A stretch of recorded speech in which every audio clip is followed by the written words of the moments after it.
merasakan nikmat dan manfaat dari sesuatu yang dimilikinya itu. Apa gunanya punya radio bagus kalau telinga tuli? Apa gunanya punya sepatu mahal kalau tidak punya kaki? Apa guna punya televisi berwarna, gambarnya terang kalau mata pun buta? Demikian juga iman. Apa arti iman itu kalau kita belum bisa merasakan nikmatnya, indahnya, manisnya iman? Orang yang merasakan manisnya iman, manis rasanya ketika dia sujud. Manis rasanya ketika dia berlapar dan berhaus melaksanakan ibadah puasa. Manis rasanya ketika dia harus menginfakkan sebagian dari harta yang dimilikinya. Manis ketika dia melaksanakan wukuf di padang Arafah, berhaji untuk Allah. Manis melaksanakan apapun yang menjadi tuntutan dari nilai imannya itu. Untuk bisa merasakan nikmatnya, manisnya, indahnya iman, Rasulullah sallallahu alaihi wasallam mengajarkan kepada kita salasun man kunna fihi wajada halawatal iman. Ada 3 perkara. Siapa yang mempunyai 3 hal ini, 3 perkara ini, ia akan bisa merasakan manisnya iman, indahnya iman, nikmatnya iman. Apa yang 3 itu? Pertama, ayyakuna Allah wa rasuluh ahabba ilaihi mimma siwahuma. Seseorang yang cintanya kepada Allah dan Rasulnya di atas segalanya. Kita diberikan hati. Dalam hati bertumpu sejuta rasa. Apa yang paling dominan di hati, itulah yang jadi kecenderungan kita. Bahwa kita cinta harta benda, tentu. Kita cinta tanah air, itu pun bagian dari iman. Kita cinta pangkat dan jabatan, wajar. Kita cinta anak dan istri, iya. Dan agama pun tidak melarang, persilahkan. Cintailah apa yang perlu kau cintai. Mencintai tanah air, mencintai bangsa dan negara, mencintai harta benda, mencintai anak istri, mencintai teman, pangkat, jabatan, persilahkan. Tapi kan cinta kepada alam dan seluruh isinya dibatasi oleh kesadaran. Pada suatu saat kita akan berpisah.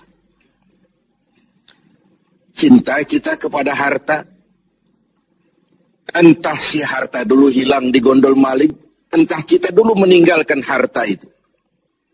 Cinta kita kepada pangkat dan jabatan ada waktunya. Cinta kita kepada anak istri sekalipun ada saatnya. Inilah batas kesadaran itu. Supaya dia jangan berurat dan berakar di hati.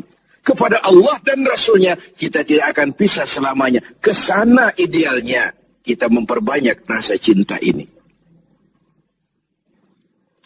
Ketika terjadi perang Tabuk, baginda Rasul melakukan mobilisasi dana. Semua sahabat memberikan sumbangannya.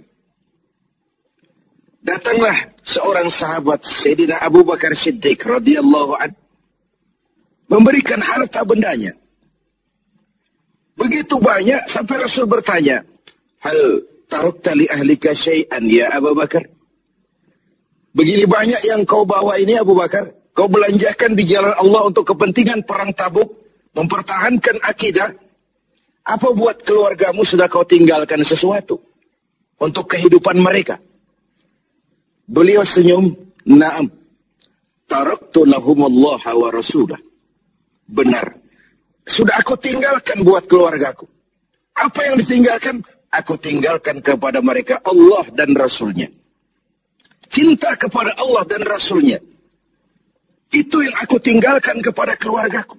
Adapun harta, semuanya aku belanjakan di jalan Allah untuk kepentingan mempertahankan keyakinan. Ini adalah sebuah contoh orang yang cintanya kepada Allah dan Rasulnya di atas segalanya. Harta itu, pangkat dan jabatan itu,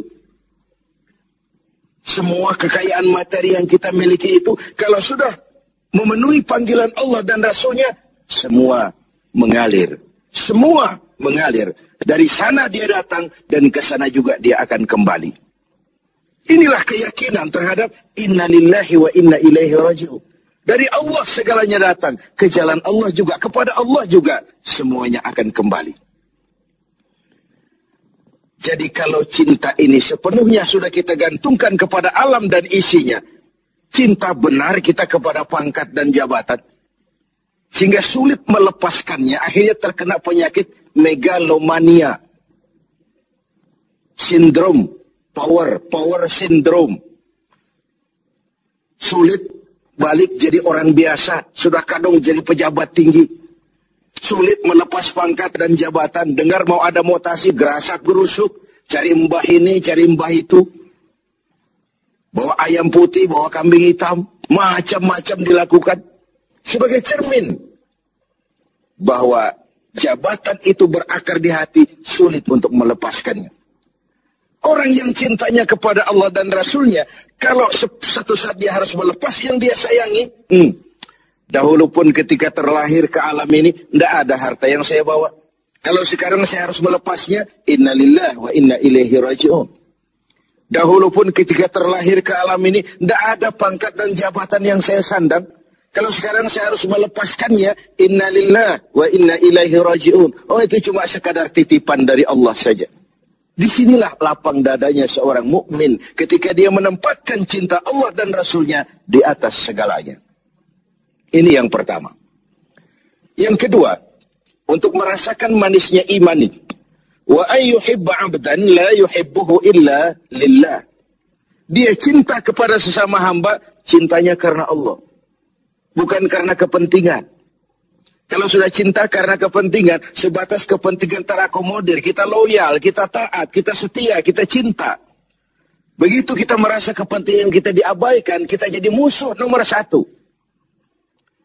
Pantas saja kalau dalam panggung politik ada pameo, tidak ada teman abadi. Yang ada tujuan abadi, kepentingan abadi. Hari ini teman, besok lawan. Hari ini disanjung, besok digusur. Agama mengajarkan cintai sesama hamba karena Allah. Bukan karena kepentingan. Bukan karena mencari kehormatan diri. Tapi karena Allah saja. Kau di jalan Allah, kau saudara saya. Kau keluar dari jalan Allah, sampai sini saja kita. Bersaudaranya itu karena Allah. Islam membebaskan manusia dari ras diskriminasi. Dan ikatan akidah jauh lebih kuat daripada ikatan darah. Tidak ada persaudaraan yang lebih kokoh selain persaudaraan yang diikat dengan nilai-nilai akidah. Saya sih tahu mabuk itu haram, cuma saya ngormatin teman. Ngormatin teman, ikut minum. Saya sih tahu judi itu haram, cuma diajak saya nggak enak sama teman. Ngormati teman, mengorbankan keyakinan. Untuk hal-hal yang seperti itu, tidak ada toleransi yang perlu dirumuskan. Bersaudara karena Allah, bertemu karena Allah, berpisah pun juga karena Allah. Ini yang mahal zaman sekarang. Sekarang kan bersaudara karena kepentingan. Karena ada maunya. Berteman karena ada kepentingan. Bila kepentingan tercapai, teman jadi lawan pun nggak masalah. Lawan jadi teman sekalipun, it's okay. Asal kepentingan tercapai. Nah, nuansa Ramadan mempertemukan kita dalam ikatan jalinan karena Allah semata-mata. Bertemu ya karena Allah, berpisah pun juga karena Allah. Ikatan kekeluargaan kita sebagai bangsa memang nyaris rapuh. Berbagai konflik di daerah belum kunjung selesai. Baik yang bernuansakan agama, etnis, dan macam-macam lagi. Di Papua sana, di Poso sana. Bahkan di kota-kota besar masih sering terjadi bentrokan antar kampung, antar tetangga, antar wilayah. Lalu keroyokan, rame-rame, menyatakan identitasnya pada proporsi yang salah sebenarnya. Bertemu karena Allah. Berpisah juga karena Allah. Persaudaraan semacam itu melahirkan kenikmatan iman. Kenapa? Karena imanlah yang mengayomi itu semua. Yang ketiga terakhir, untuk bisa merasakan manisnya iman, wa ayyakraha ayyauda fil kufri ba'da idh anqazahu Allah minhu kama yakrahu ayyukzafa finnar. Dia benci kekafiran, kebatilan, kezaliman, kemunkaran, ketidakadilan, maksiat, Setelah dia diselamatkan Allah dari hal-hal seperti itu. Sebagaimana dia tidak suka kepada neraka. Sebagaimana bencinya dia kepada neraka, begitulah dia membenci kebatilan, ketidakadilan, kezaliman. Tidak seorang pun di antara kita yang suka neraka. Jangankan lagi masuk, mendekat saja kita tidak kepengin.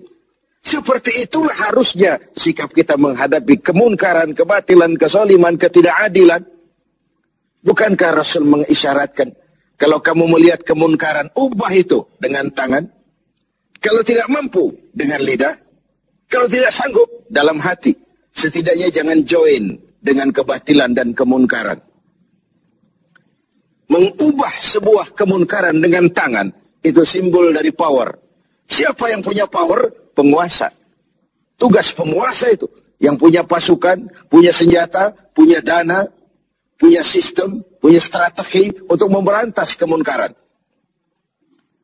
Ada yang memberantas kemunkaran dengan lidah, dengan bicara.